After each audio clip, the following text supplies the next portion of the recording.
Peri Peri chicken is one of the most delicious chicken dishes you're ever gonna have. It started in Mozambique, migrated to South Africa through trade, and it's kind of become popularized around the globe through the restaurant chain Nando's. But even if you don't have the proper smoking or grilling equipment or access to traditional fresh bird's eye chilies, you can still make an incredible version of this dish right in your home kitchen. One note, you do need either preferably a mortar and pestle or a food processor or blender in order to make this paste. If you've got that, you're ready to go. Let's get after it. So the first thing we gotta do is roughly chop all our ingredients that are gonna make our paste. We're using Fresno chilies. Traditionally, this dish is made with African's bird eye chilies. Unfortunately, I can't get those where I live. Fresno's are gonna give that same beautiful red color. They're really fruity and delicious, and the heat level is about on point, so it's a really easy to find substitution. The reason we're giving everything a rough chop through is because it's going to make it easier to mash in our mortar and pestle, and or if you're using a food processor, it'll all make it easier. Start for Fresno chilies. We've got a whole shallot here. Give that a rough chop through.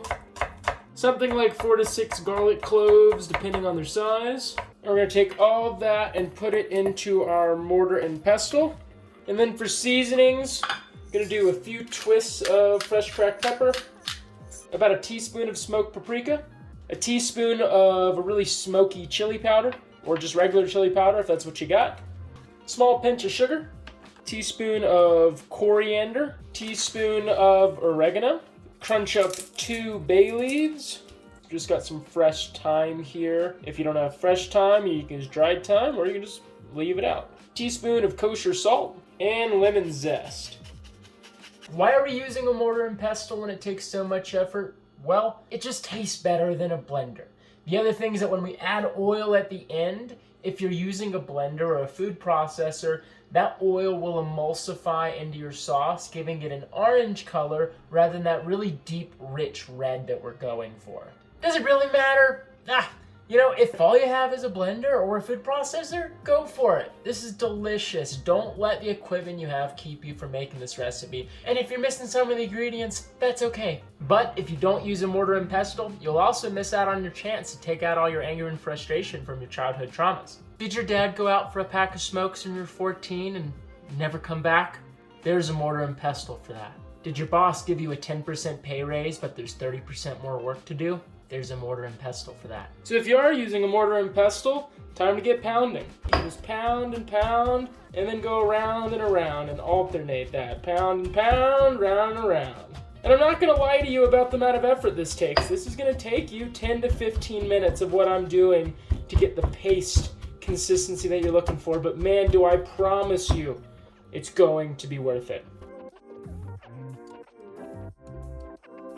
What's some other jokes we can think of while we're doing this? Did your ex's gay best friend that she always went to sleepovers with just come out as straight? There's a mortar and pestle for that. Have you sprained your ankles 2 springs in a row right before you're supposed to go on climbing trips? There's a mortar and pestle for that! Sorry, that one got personal. You're kind of pounding spicy peppers, and sometimes it can splatter and get into your eyes, so if you want to avoid that, safety glasses. Safety helmet and glasses. This is a dangerous recipe. Be careful. Does your mom call the mailman daddy when your father's at work? There's a mortar and pestle for that. Did you meet a cute climber girl or boy at the gym, but they think that speed climbing's the purest form of climbing? There's a mortar and pestle for that. One ingredient we need to prep is tomato paste, just about a tablespoon. We're gonna cook this off just to get rid of that kind of metal tinniness that comes with tomato paste. Just fry that off 30, 60 seconds and you're good to go. In with your tomato paste, the juice of that lemon that we zested earlier, and olive oil. Give that a mix through. We want it a little bit thinner than that, so going with some more olive oil. Now that is the consistency that we are going for. Just give it a little taste. Just go in a little bit of white wine vinegar. Wow, that is incredible. Before we marinate our chicken, we need to give it a season as well. We didn't put a lot of salt in the marinade, so we need to do our salting job now. So liberally season your chicken with salt, pepper. We're also gonna do some smoked paprika. This is really important for the taste. We want a nice, even coating of smoked paprika. We put a little bit in the marinade, but we want that smokiness to come out even more.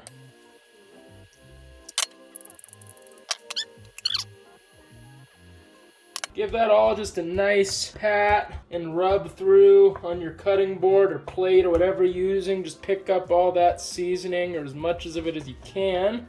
Now we're going into a marinating bowl. Take all that marinade and we're gonna massage this through the chicken. Make sure every nook and cranny of this chicken has got that marinade on it. I've got enough marinade for another piece or two of chicken in here, so I'm gonna add maybe another couple drumsticks. Let this sit and marinate in the fridge for at least an hour, no less, and all the way up to even 48. The longer you let this sit, the better it's going to taste. It's totally worth it if you have the foresight to make this 48 hours ahead of time, but hour will do. It's still gonna taste delicious. All right, we have been patient. It's been 48 hours and now it's time to cook. It already smells delicious. First things first, we need to scrape all of this sauce off. It will burn if we try to cook it as is. So we're gonna scrape all the marinade off into a saucepan and we're gonna make a sauce out of it. It's gonna be absolutely delicious. We're gonna brush the chicken with it, so do not throw it out. And this doesn't have to be perfect. You're just trying to get rid of the chunks of marinade and any clumps, because that's what'll create the burning that you don't want. All right, get as many pans as you need for the chicken, and we want to turn these to medium-low heat. We're gonna be cooking this chicken skin side down for like 20 minutes. So if it's on a medium or even medium-high heat, it's going to burn. Season liberally with olive oil. And while you're doing this, you can preheat your oven to 425 degrees, 400 to 450, depending on the thickness of your chicken. If it's thicker, a little bit lower heat. If it's thinner, go a little bit higher heat.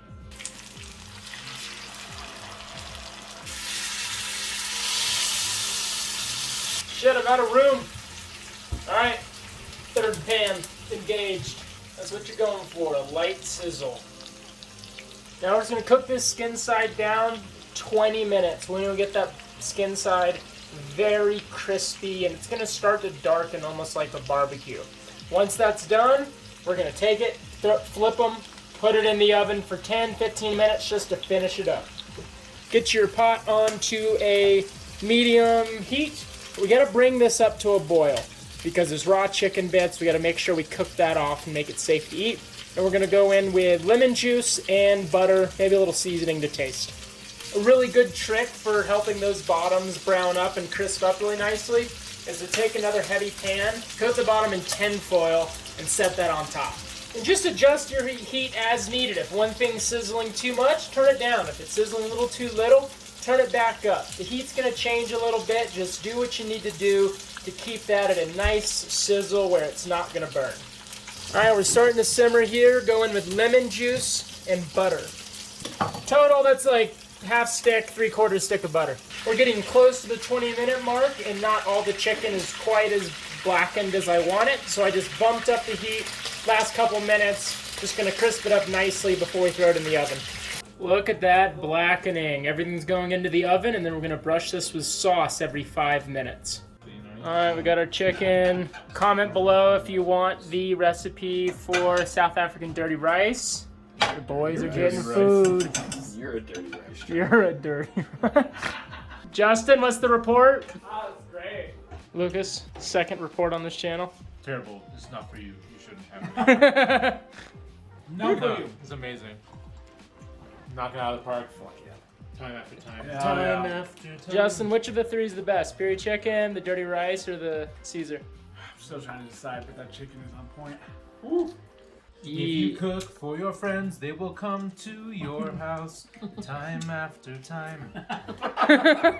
That's all I got for you. For now, go host a dinner party for your friends, because that's what cooking's all about. Love your friends. I'm hungry. Time to eat. See you later.